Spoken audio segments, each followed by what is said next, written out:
So at a Catholic school, the teacher may teach math, but also prays with the students in the morning, attends Mass with them during the week. Supreme Court nominee Amy Coney Barrett in the hot seat, responding to questions about how religious freedom cases should be handled. The Vatican opens its first ever civil trial against a priest accused of sexual abuse while studying at a seminary. And a new mission for a Queens nonprofit that reunites single moms released from jail and their kids, helping now with remote learning. Plus, helping to provide a Catholic education, why this year's Futures in Education Scholarship Gala is more important than ever. The news starts right now.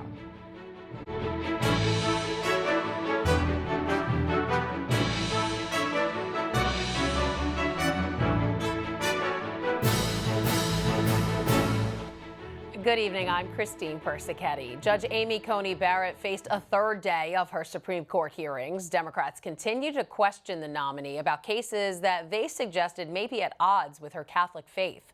Currents News' Emily Druby reports. This is history being made, folks. This is the first time in American history that we've nominated a woman who's unashamedly pro-life and embraces her faith without apology. And she's going to the court. High praise coming from Senator Lindsey Graham during Supreme Court nominee Amy Coney Barrett's second day of questioning. The Republican senator calling Barrett's possible confirmation a breakthrough for conservative women. Opportunity to not punch through a glass ceiling, but a reinforced concrete barrier around conservative women. You're going to shatter that barrier. Fresh off a rigorous day of questioning, Barrett was back in front of the Senate Judiciary Committee. Republicans, including Senator Ted Cruz, optimistic for her swift confirmation. That Judge Barrett is going to be confirmed by this committee and by the full Senate. Wednesday brought more questions about Barrett's Catholic faith and pro-life views, specifically questions regarding Roe v. Wade, the Obergefell case legalizing same-sex marriage, religious freedom, especially in schools, and the Blaine amendments, which restricts public funds from going to certain religious institutions. But even while being pressed hard, Judge Barrett's still refusing to give concrete answers on how she would rule, doubling down on saying she has no agenda. The Trump nominee did tell Senator Graham, who is currently trying to pass legislation that would make abortion at 20 weeks illegal, she would consider his argument. Will you listen to both sides of the argument if it gets to you? I will.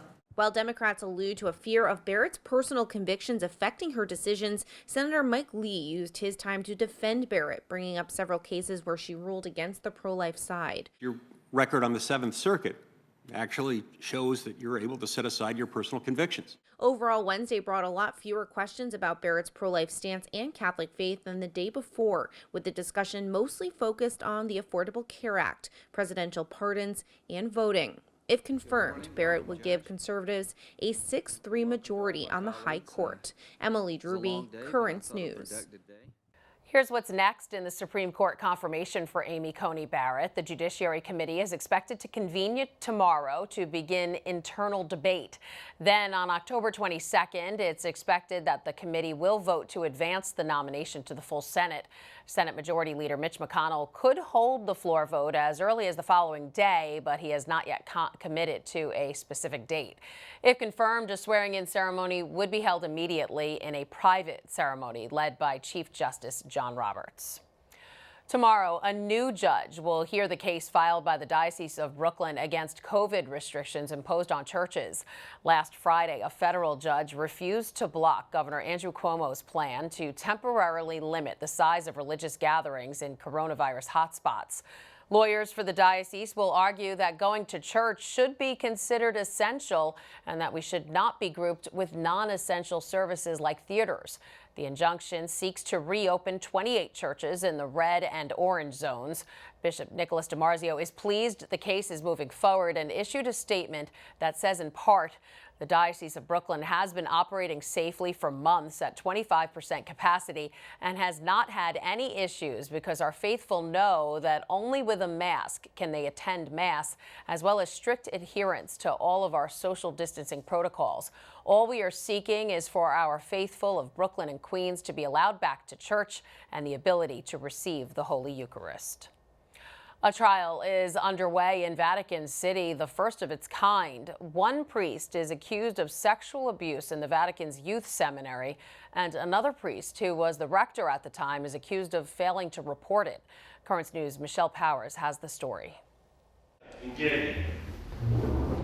Abuse allegations coming from within the walls of the Vatican. This trial, held on Wednesday, believed to be the first in the city-state's history. Protocollo numero 34 di cassette, registro generale penale.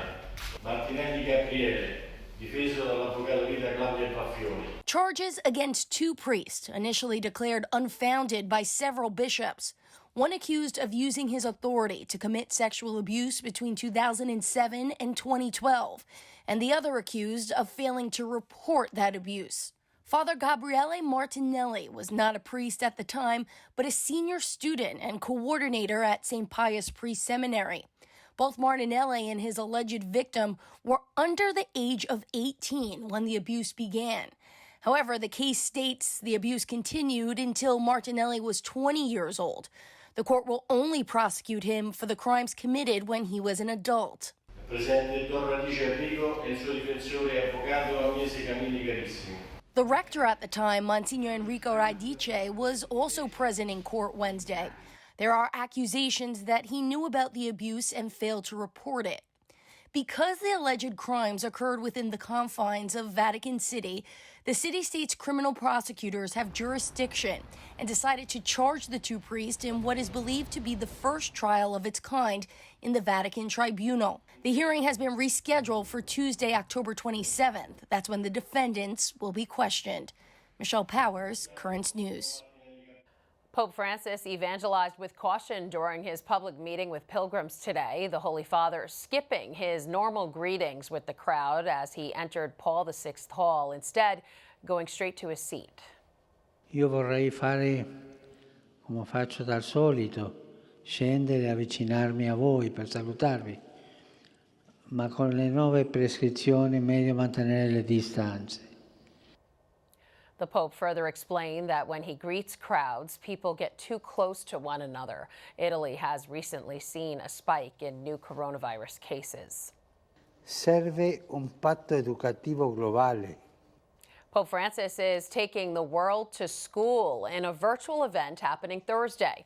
The Holy Father hoping to unite educators and students in a global compact so that learning may become a creator of fraternity and peace. The event was originally scheduled for this past May, but was postponed because of the pandemic. Net TV will air the meeting Thursday night at 8:30 p.m. Again, that's right here on Net TV tomorrow at 8:30 p.m. As COVID cases rise, more and more schools are switching to remote learning. It isn't easy, especially for working parents, but for single moms just out of jail, it would be impossible if not for the help from the Queens nonprofit organization, Our Children. Oh my goodness, in so many ways. I don't even know where to start. They're just like a blessing. Natalie Thomas hasn't had an easy life. The single mother battled an addiction to cocaine and spent time in jail. I was really curious about... Now she spends her time here at the Our Working Women Reentry Program, job training, while her children, including 4-year-old Gabby, are here at Our Children's School Fund Program, learning remotely. Lisa Belfast is a teacher who runs the program. It's an excellent thing for the moms because we're here from 8 to 6. 8 to 6, and they get everything. They get the academics, they get after school, we go outside. The nonprofit Our Children helps incarcerated and formerly incarcerated women and their children. It provides housing, job training, and job placement, and now, thanks to the pandemic, help with remote learning. The mothers were worried that their children were really going to be losing out. Sister TESA is the executive director of Our Children. As an educator, she knows all about the studies, like the one published in the Journal of School Health, which shows children of incarcerated parents are more likely to fall behind academically, drop out of school, and even go to prison themselves. It's important from the beginning. It's our commitment. I know firsthand how important, how crucial it is for kids to get a jump start and really get a good, solid base of education. The women they help can't work from home to help their kids. Natalie says she doesn't know what she would have done without this program. Have everything set up. They have the Wi-Fi. The kids bring the devices, and they have people who sit with the certain grades one-on-one so that they can really focus on their classwork online. It's really amazing. Natalie and her 3 kids live here in my mother's house. When she starts working, she hopes to get her own apartment, maybe in one of our children's apartment buildings. She could even get a job at one of their thrift shops or in the food pantry. But Natalie's goal is to get her college degree and become a drug counselor. And because of our children, she knows that goal and a better life for herself and her kids is within reach. Our children is the best support system that you can get. And I mean, they fight for you to the end, and it's just amazing what they do.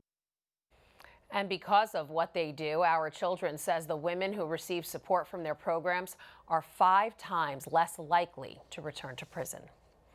There's a lot more news headed your way. Why this year's Futures in Education Scholarship Gala to raise money for deserving Catholic students is more important than ever. Plus, in the Holy Land, a project is underway to clean up the environment, including the Jordan River where Jesus was baptized. And his YouTube channel is popular with the faithful, and now he's about to become the church's newest bishop. Now you can help us put your faith in the news. The next time you capture a newsworthy event, send us your pictures or video. It's easy. Go to netny.tv/sendus, and you may see your submission on Currents News.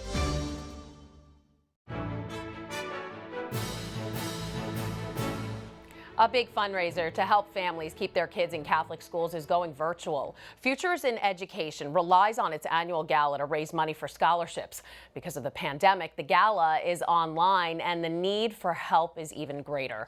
Monsignor Jamie Gigantiello, the director of the Office of Parish Giving and Vicar for Development, joins us now to give us the inside scoop on the event. And Monsignor Jamie, first tell us about Futures, why it's so important. Well, Christine, thank you for having me on again. And it's so important because over the last 25 years, Futures in Education has given out over $100 million in scholarships. So you see the need is great. And without the scholarships, many of the children in our schools would not be able to attend our Catholic schools because of financial reasons. And Futures gives them that opportunity. Right, and now because of the pandemic, the annual gala is virtual, and now more people need help. Yes. There's a bigger need for the funds. People are out of work. A lot of public school families are now putting their kids in Catholic schools, yes, and they're looking for more help. So there must be a greater need for scholarship money, and I know you created a fund. Yes. To help people during COVID. Right. Tell me about that. Well, we had the scholarship fund, relief fund for scholarships, and we raised almost $1 million in like 3 or 4 weeks back in March and April. So that was fantastic. But our biggest event is our gala. We give out about $8 million a year. And this gala, we raise over about 2.4 gross, but we net about $2 million. So it's a big, big part of what we do. And we need to have this gala to be a success this year so that we can help all the students that normally we help, but also, as you said, the need is much greater this year. Are you worried this year at all, now that the gala is going online, that it may not be as successful? Well, I mean, you're always worried because you never know what's going to happen. You don't know people's financial needs or abilities to help. Right. So the going online, it's going to be a little different. And the whole thing is usually we get about 800-900 people. So when you have people there, and you hear from the children, you hear from a parent of one of the children receiving a scholarship, you know, they're moved and touched, and they see the need. So they have the tendency to give. And when you don't have that, they'll be live. We're going to have the children and, you know, the parent speaker. We're going to have entertainment. The children will be performing. We'll hear from some of our donors why they give. And so we're, you know, optimistic. Maybe more people will tune into it than being able to attend the gala. And maybe what they paid for their ticket, they'll be giving in a donation. So that's a big factor. So we're hoping, you know, to do what we did last year, but we need everyone's help. Right. Every little bit counts. That's what I always say. Absolutely. So tell us, you know, give us a sneak peek. You talked there's going to be a little entertainment. There's going to be some speeches. Why should people tune in? Well, I mean, if anyone went to the event last year, the highlight of the event, of course, was when Monsignor Casado and myself got up to sing Sweet Caroline, and we got the whole place singing. And people left there saying, this was the best fundraiser we ever go to. And Rosanna Scotto, who will be our host again, she always talks about it and she loves it. So I think we'll have a little rendition during the show. Monsignor Casado and I will be on the show leading it. So it's going to be a great event. So tune in. The children will be performing. It's going to be a great night. We need their help, everyone's help, and we're very optimistic because people see the need. A little sneak peek that we're very interested now to see this. So now, how do people tune in? Where do we go? Well, they can just log on to futuresinEducation.org, and you know, they'll be able to tune in. Also, I'll give a little cooking lesson also during the show. Ooh. So there's a lot, you know, a little different this year. I've watched your cooking lessons. Yes, yeah, very exciting. So they'll learn how to cook something and, you know, be quick. And of course, Monsignor Casado will be the critique, you know, or the sous chef, as I call him. Okay, very good. Well, exciting stuff. We wish you luck. Hopefully, everybody will tune in and donate, and it'll be successful. Monsignor Jamie Gigantiello, Director of the Office for Parish Giving and Vicar for Development, thank you so much for joining us. Thank you, Christine. As Monsignor Jamie said, you can watch the event live next Tuesday, October 20th, on their website, futuresineducation.org. There you will find a link to the live stream and information on how to donate to the organization. That's on futuresineducation.org. President Donald Trump and his Democratic challenger Joe Biden won't be debating on Thursday night, but they'll still be competing for your attention. After the second presidential debate was canceled, both campaigns decided to hold town halls, competing town halls. President Trump will be on NBC, Biden on ABC Thursday night at 8. The debate was scrapped because the president refused to participate in a virtual format after his coronavirus diagnosis. The Supreme Court has sided with the Trump administration, saying it can end the census count early. The pandemic caused delays in gathering census information, so a lower court order extended it through the end of this month. But the Trump administration argued that the head count needed to end immediately to give the Census Bureau time to meet a year-end deadline. So it will end on Thursday. Critics say it's a blow to efforts to make sure minorities are properly counted in the crucial once-a-decade tally. Israel is in the middle of its second nationwide lockdown because of COVID. The measures, beginning on the Jewish high holy day of Rosh Hashanah almost a month ago, have now been extended with no end in sight. But one group is using their time in quarantine for a higher purpose, helping to clean up the pollution in the country. Their first place to start, the very river where Christ was baptized, the River Jordan. OREN Liebermann reports. On days when the Chatzbani River slows to a trickle, it's the other stream that doesn't stop. The one Ofer Sivan is trying to hold back. When there is a quiet day with little going on and the current flow is very slow, it's possible to gather a lot of junk. Junk, trash, garbage, call it whatever you want. It's all here, piling up just under the surface, the refuse from picnics held on the riverbanks and then thrown into the river. We call them people on the banks because they come here, they like to drink alcohol, and when they finish drinking, they throw the bottle in the water. They throw away cans, they sit in the water in their tables with the food, everything you can imagine. At some stage, they get up, wipe the stuff off in the stream, and leave. In the midst of Israel's second general lockdown, the parks around the river are closed to tourists. During this rare period of quiet, Sivan and a small group who have special permission to work on the river are trying to make a difference on this important tributary of the Jordan River. Piece by piece, they bring up trash from months and years ago. The level of trash is constant, more or less. Every year people come to the banks to sleep, cook out, throw their trash into the water. It's the same amount every year. In 30 minutes of cleaning, they filled 2 boats with trash and are close to filling a third. There is so much trash in this river that you only have to go under for a few seconds.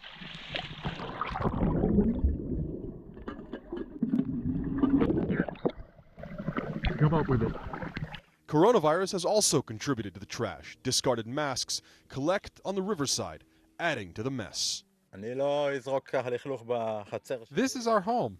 I would not throw trash in your backyard, and for me, this is my backyard. It's not nice. This is a struggle they say they cannot win. It's not just a cleanup that's needed, it's a complete change in the public's attitude. But they insist they owe it to each other and to the river to make sure it's the chatzbani that keeps flowing and not the trash. OREN, LIEBERMANN, Northern Israel. Still to come on Currents News, he's about to become the church's newest bishop, and he's also a bit of an internet sensation. We'll show you why. Do you have a story idea or want to share a tip? Email us at newstips@desalesmedia.org or call our 24-hour number, 718-517-3122. We'll be right back.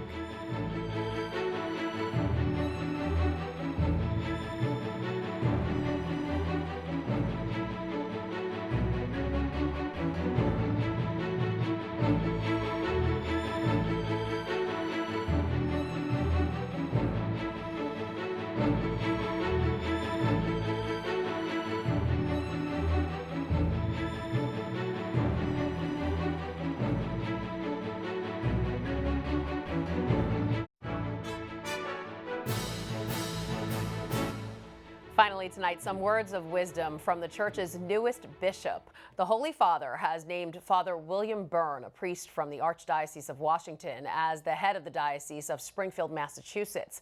That last name, Byrne, may sound familiar to you since his older sister, Sister Deirdre Byrne, spoke at this year's Republican National Convention.